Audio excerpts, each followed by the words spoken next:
episode of Afterthoughts, a vlog series in which I share with you some ideas and reflections about the music that just has been recorded for YouTube.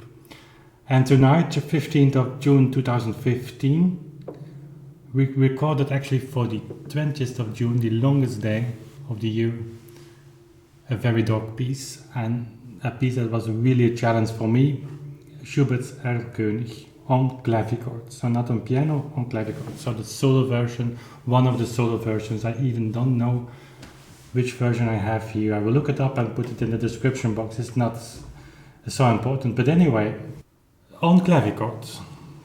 So to speak about that, my choice for the clavichord is obvious because that's the only keyboard instrument that I have available at the moment.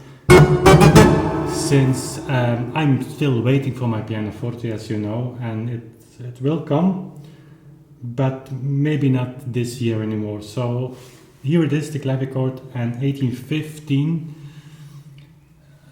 is the year where Schubert wrote this piece for a voice and a keyboard player. Piano was obviously in that time very much present, and pianoforte has been built as we speak. The Fritz pianoforte copy is 1816, so it fits exactly in that period. But let us not forget that the clavichords were still present.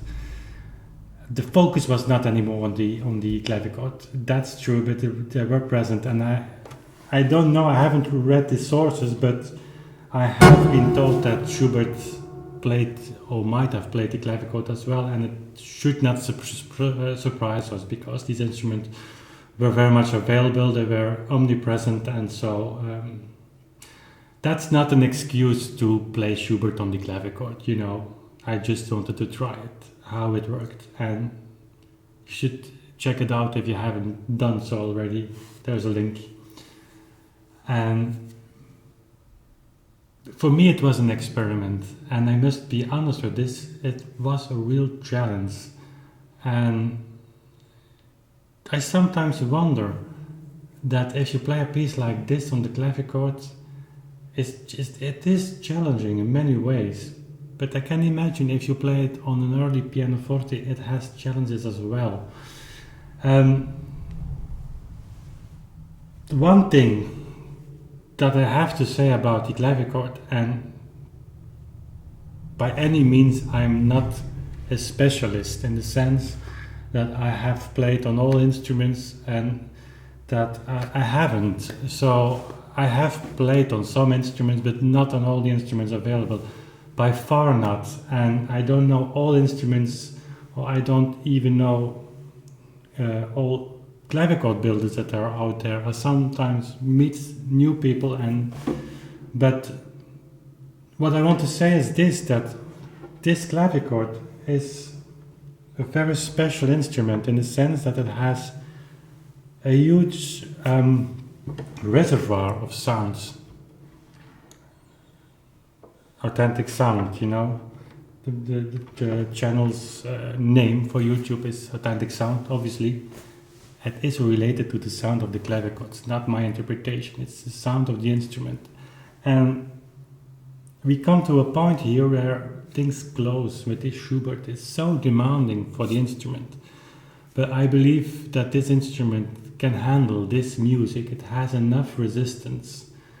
And by resistance I mean that you can play forte on the instrument without the instrument going to suffer, you know.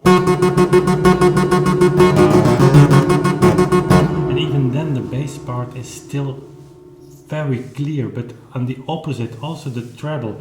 If you have at the end here the large chords and which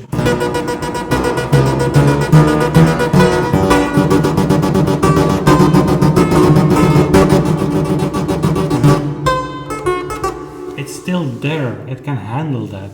And I sometimes read remarks, and I have discussions of nice discussion with people about the sound of this instrument that's so close to early pianoforte. It has kind of resistance that you would only expect from a pianoforte, and I just wonder if it is not just the opposite around, that the early pianofortes, that people wanted to have them sounding like a clavichord, and that maybe we should refocus a little bit on what was the sound of the clavichords in the second half of the 18th century. Anyway, I said this was challenging in a way that you need an incredible control of touch for this piece. You know, if you have places like this. So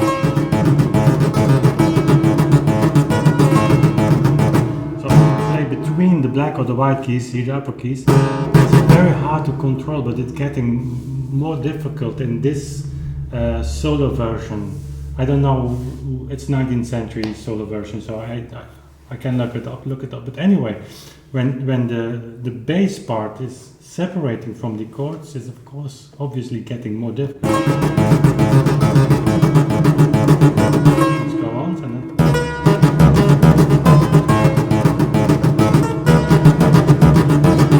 A little bit rough now, you know. That's something.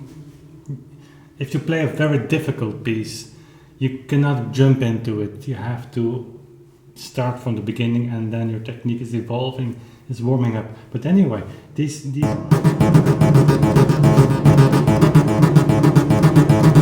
have to divide constantly between smallest fingers, finger here, the fifth finger, and the other one. Very small movements in order to make it sound soft. But also places like this, which is wonderful on this instrument. You know, you have here the bass, pianism. I mean, the immense change of dynamics.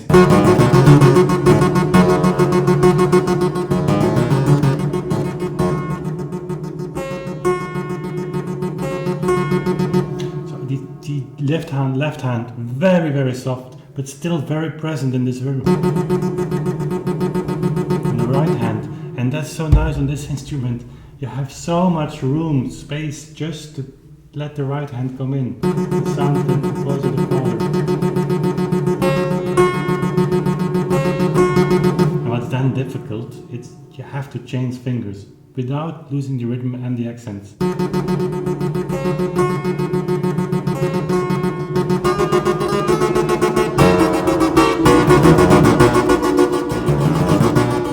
And then the room you have here, the space for the voice.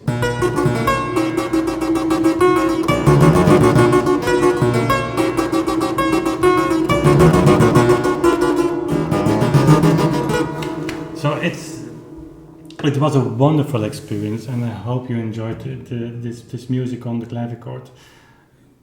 You might consider it as a statement, and I'm convinced, and that's what I want to achieve with this channel. Authentic sound is not, as I said, about me, it's about the sound of the instruments. I think that's one of the only elements that you can take seriously in the sense that this, and even not this instrument, and even not old instrument, because they sound differently than 200 years ago. Maybe this is more an authentic sound than an old instrument that's been restored. I don't know, but anyway, this sound can come close to what the composers heard, or that the musicians at the time had available. And what we make of it is an interpretation. That's the way we play it. I could talk about tempo of this piece. It's really hard, and it's just a choice I made this evening to play it like that. But I have played it like that.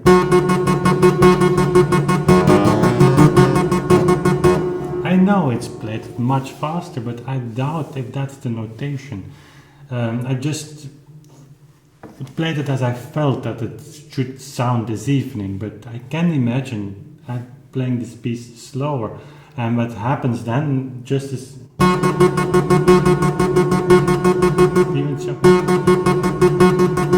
it's more like a horse just galloping, you know. But anyway, the sound of the instrument, that was present at the time, that's authentic, and since we don't hear too many times clavichord sound, That's the authentic sound of the 18th century, next to other sounds as well. It sounds a little bit, maybe not a very beautiful word to describe the emotion that an instrument can give, but anyway, it's you know what I mean by that. And these instruments were present as other instruments were, and they were used. So they played this Schubert piece on the instrument that was available, and maybe even Schubert did. On this small room there on his attic where he wrote all these beautiful pieces, he might have had a clavichord. I'm not too familiar with Schubert, I have to say. That's something I really want to discover when I have my pianoforte. So Joris, if you hear this, please continue with the pianoforte. I know, it's a joke. We made very, very good arrangement. Settings for the pianoforte, so it will come on time. But anyway, that was Schubert on the clavichord. I hope you enjoyed that. Many things we can discuss, but the main focus of this Afterthoughts was the instrument. That this instrument is capable of rendering this music. It's really, really wonderful. And I have to admit that I have had so many beautiful hours on this instrument. And you know, when the music video starts, there's my name, and below it's the name of Joris Potvliegen. And I have been asked sometimes that that's really an honor for the builder, an honor, you know, it's just a music video, that it's present on the music production video. But I think that the builder of an instrument, we as a musician, we are depending on what the instrument builder gives and can deliver. And I'm so happy with this instrument, and I know he is not watching these Afterthoughts videos, because I know that Joris Potvliegen, he doesn't like too much talking about music. So I can thank him maybe with this symbolic Schubert video for this instrument that I have now for 7 years and 6 years, and that's given me so much moments of pleasure. So thank you very much for that. I hope that the pianoforte will be an extension of the clavichords. Okay, that was it for tonight. I thank you for listening to this emotional talk, and if you like these videos, please subscribe, and don't forget to check the studio project. Exciting things coming up, very exciting things, and we see each other very soon again. Thanks again, bye.